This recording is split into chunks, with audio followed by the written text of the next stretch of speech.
Siddhant, what are the Israelis saying? Because clearly the mood in Israel seemed to be that Benjamin Netanyahu wanted to continue with this war for an indefinite period of time, and that until the hostages came back, there was no way that he could end this war.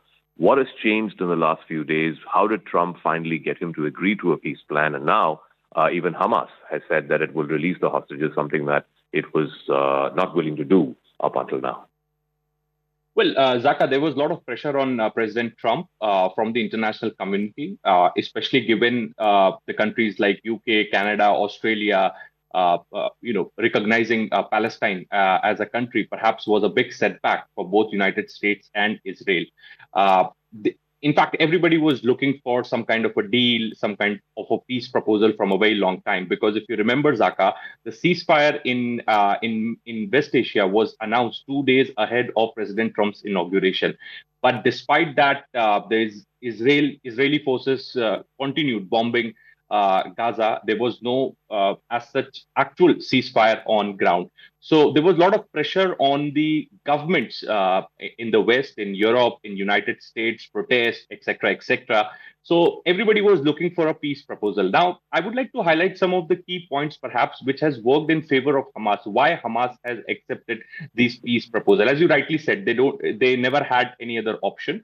But having said that, the terms and the conditions which have been, explained in the Trump's peace proposal, perhaps says that the Hamas leaders will get the amnesty.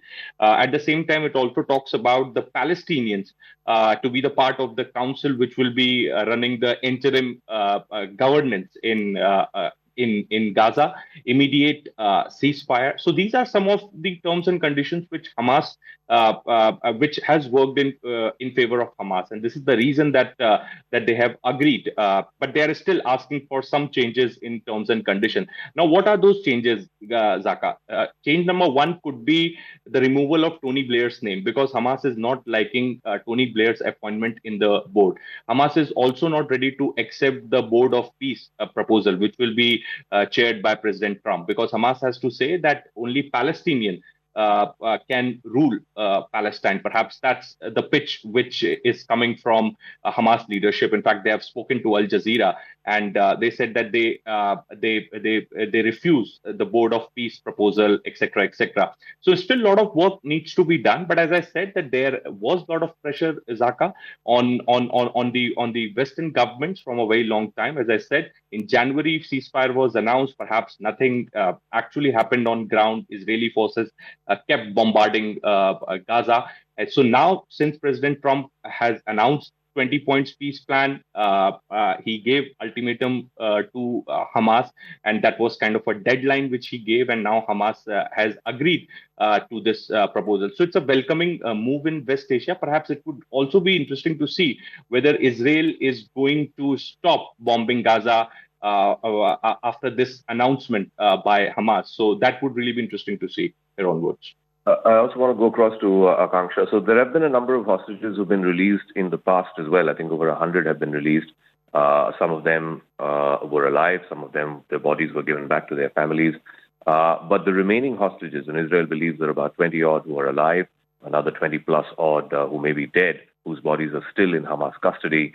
This is a significant first step, Akanksha, for Hamas to agree that they will release the hostages, because they were loath to doing this, thinking that if they release the hostages, then they have no leverage left. Walk us through what has brought Hamas around, and also what Siddhant was saying, that this is just the first step. There are still sort of devils in the detail, as you were. Stuff like Tony Blair should not find a place in the Board of Peace, and that it should be headed by Palestinian technocrats, etc. There is still a long way before the finalities of this peace agreement actually play themselves out on the ground. So to walk us through what other possible impediments there could be as well. And this is just from the Palestinian and Hamas side. Israel too could continue to extend its bombing campaign inside Gaza, which could also be a further impediment to this peace process. Right, Zaka. As you said, that the devil lies in the details. And this is the case right now. There are believed to be 48 hostages still being held in the Palestinian territory by Hamas, only 20 of whom are, in fact, believed to be alive. But as much as there was pressure on Hamas, there's also been equal pressure on Israel. Perhaps the biggest blunder for Netanyahu was that attack on Qatar, which is why that rarest of the rare apology came from the Israeli Prime Minister when he was asked by Donald Trump at the behest of the U.S. President during the Israel summit, which took place at the White House. The U.S. President facilitated that call because they knew that Qatar was playing that very significant role, and if they lost out on that mediator, this peace deal would not have gone forward. And even in the statement that's come from the U.S. President, he's gone on to thank the Arab nations. He's been maintaining that consistent diplomatic approach with the Arab nations, many of whom were in fact hosted by the U.S. President on the sidelines of the UNGA as well. That included Saudi Arabia, that included Turkey, that included Egypt, and Qatar, of course. So the Arab nations have played a very significant role. Having said that, it is the ties between the U.S. President and these Arab nations also which have exercised great leverage over Israel as well. So if there has been pressure on Hamas, there's been equal pressure which has been exercised by the U.S. President on the Israeli Prime Minister. And perhaps you've also had that interaction with the Israeli ambassador to India, Ambassador Rowan Nazar. So Israel so far has been making it amply evident that they are very willing to go ahead with the peace plan. But to talk about the pressure that's been exercised on Hamas, the 20-point peace plan, as you rightly said, has certain nitty-gritties to be worked out. As Siddhant was also highlighting, that it is the board, the appointment of the board, which will become a bone of contention. They want the removal of the name of Tony Blair. How will the Palestinian statehood be ensured? Will Palestinians be allowed to govern Gaza completely? Because so far the 20-point peace plan only indicates that Israel will still be present in parts of Gaza. Hamas is very much of the point of view that they want Israeli presence completely out of Gaza. Will Donald Trump be willing to take a step forward with regards to pacifying the Hamas and their own needs? That's something we'll have to wait and watch.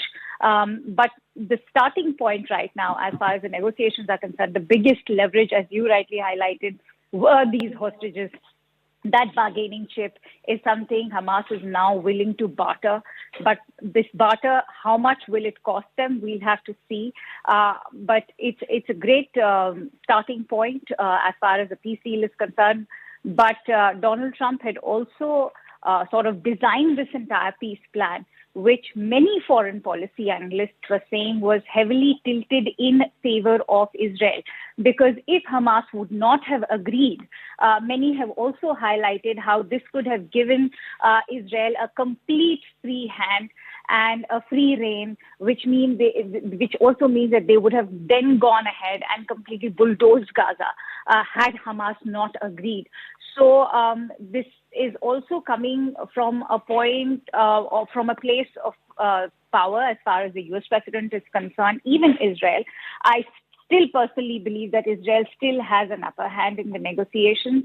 But Palestinian statehood, as we've already seen, we are just fresh out of the UNGA, has been raised over there as well. As much as we may want to say that the UN is losing its relevance, it still managed to galvanize a lot of voices from the West itself, especially the EU, which strongly believes in and is in favor of Palestinian statehood. So we'll have to see how much is Israel willing to give in terms of war concessions. For now, I think the good starting point is, of course, the release of the hostages. Many of them are, of course, already dead. Okay, we'll leave it at that. One of the conditions, of course, is also that Hamas gives up any position of power in a future Gaza.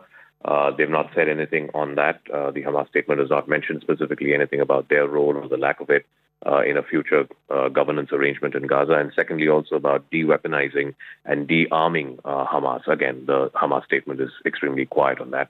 Just in the last hour or so, we've also got a statement released by the Israeli Prime Minister Benjamin Netanyahu's office saying that they're getting ready to implement the first stage of President Trump's plan for the immediate release of all the hostages. So within the next few days, and like I said, next Tuesday would mark the second-year anniversary of the Hamas terrorist attack, and then subsequently after which Israel began this military campaign against Hamas, in which 65,000 Palestinian lives have been lost, many of them women and children. We could be moving in a direction of that war finally coming to a closure. At least that's the hope. Everywhere in the world, including here in India, the Prime Minister has just tweeted saying that he welcomes President Trump's efforts and the fact that Hamas has agreed to the first step, which is to release the hostages.